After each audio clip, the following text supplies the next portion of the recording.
Oh, kuha.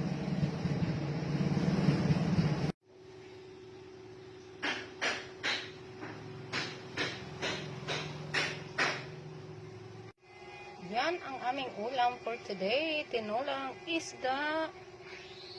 Tinolang preskong isda. Press na press pa yan. Galing pa yan sa dagat. Oh, ayan. Sarap yan. Ayan, oh. Isda. Galing pa yan sa dagat. Ayan na. Masarap yan. Sausawan yan. Lagyan ko kaya ng limonsito. Hala, masarap yan. Isda. Sausawan at saka shell. Kinasun.